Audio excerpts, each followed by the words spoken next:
Dollar ने finally 96 को cross कर लिया। एक साल पहले यही डॉलर 83 84 की रेंज में चल रहा था। मतलब एक साल के अंदर लगभग 12 रुपए का अंतर, 12 रुपए से डॉलर महंगा हो गया। पर इन सब चीजों की टेंशन हमें क्यों होनी चाहिए? सरकार जाने, सरकार का काम जाने। सरकार नहीं जाने, क्योंकि अगर ये महंगा होगा तो सरकार अल्टीमेटली इसका भार हमारे ऊपर डालेगी। बताऊं कैसे? हमारी 5 चीजों पर इस चीज का बहुत गंदा असर पड़ने वाला है। पहली है पेट्रोल।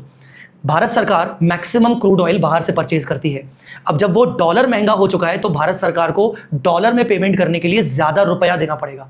ज्यादा रुपया भारत सरकार देगी, वो वसूल किससे करेगी? हम सब लोगों से। इसीलिए अगर आप देखेंगे तो रीसेंट डेज में पेट्रोल के प्राइसेस बढ़ चुके हैं।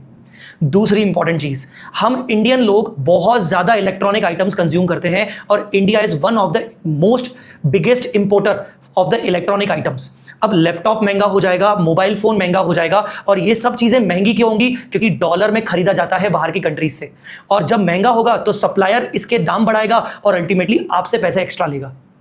तीसरी मोस्ट इंपॉर्टेंट चीज, जो स्टूडेंट्स बाहर जाके पढ़ना चाहते हैं, अरे फॉरेन ट्रैवल तो छोड़ दो, बाहर जाके पढ़ना चाहते हैं, उनके लिए बाहर की पढ़ाई महंगी हो गई। बिकॉज अगर सोचिए, बाहर जाके पढ़ना है तो डॉलर खर्च करना पड़ेगा, और डॉलर पहले 83 84 रुपीज आता था और वही डॉलर अब 96 आता है। मतलब लगभग मेरा एक साल के अंदर अंदर 12 रुपए पर डॉलर से फॉरेन ट्रैवल महंगा हो जाएगा।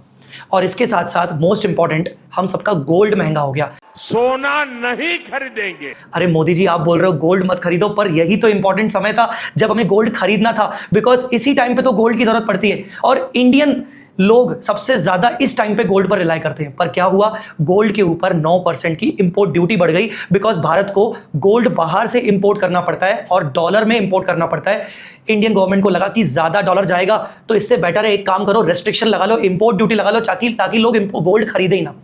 और पांचवी चीज मोस्ट इंपॉर्टेंट, सोचा चलो ठीक है, इतनी महंगाई बढ़ रही है तो स्टॉक मार्केट में पैसा लगा लेते हैं। पिछले एक साल में अगर आप स्टॉक मार्केट के रिटर्न्स को देखोगे तो निफ्टी 50 ने 1000 पॉइंट्स डाउन किए हैं और सेंसेक्स ने ऑलमोस्ट 6000 पॉइंट्स डाउन किए हैं। मतलब बढ़ने के बजाय उल्टा गिर रहा है। मतलब अपन कहां जाए तो जाए कहां? अगर हम करें तो करें क्या, बोले तो बोले क्या? क्योंकि मार्केट अगर गिरेगा तो इसका अल्टीमेटली असर हम पे ही पड़ेगा ना, क्योंकि हम तो एक्स्ट्रा कमा नहीं पा रहे हैं। हम अपनी सैलरी सोच रहे हैं कि लगाएंगे इंडियन स्टॉक मार्केट में, पर इंडियन स्टॉक मार्केट हमें रिटर्न्स नहीं दे रहा है। अब तुम बोलोगे सर इंडियन स्टॉक मार्केट क्यों गिर रहा है? क्योंकि इंडियन स्टॉक मार्केट का गिरने का भी रीजन यही डॉलर है। बिकॉज जो फॉरेन इन्वेस्टर्स हैं उनका भरोसा गिरता जा रहा है इंडियन मार्केट से। डॉलर बढ़ता जाएगा, रुपये की वैल्यू गिरती जाएगी, तो फॉरेन इन्वेस्टर्स की जो रुपये में इनकम हो रही है, जब वो कन्वर्ट करेंगे डॉलर के अंदर तो उनकी इनकम गिर रही है अल्टीमेटली। तो वो बोल रहे हैं कि यार इससे बेटर है कि कोई दूसरी कंट्री में पैसा लगा लो। इस वजह से आपका इंडियन स्टॉक मार्केट भी बहुत ज्यादा हैवीली इंपैक्ट हो रहा है, और यही रीजन है कि हमारे ऊपर इसका सबसे ज्यादा असर पड़ने वाला है। अब इसका इंपैक्ट आगे आने वाले दिनों में हम ये भी देखेंगे कि आरबीआई क्या करता है, आरबीआई कौन से स्टेप्स लेता है, जिसके ऊपर मैं अलग से आपको वीडियो बना के दूंगा। अगर वीडियो अच्छा लगा तो प्लीज लाइक जरूर करना और लोगों के साथ शेयर जरूर करना।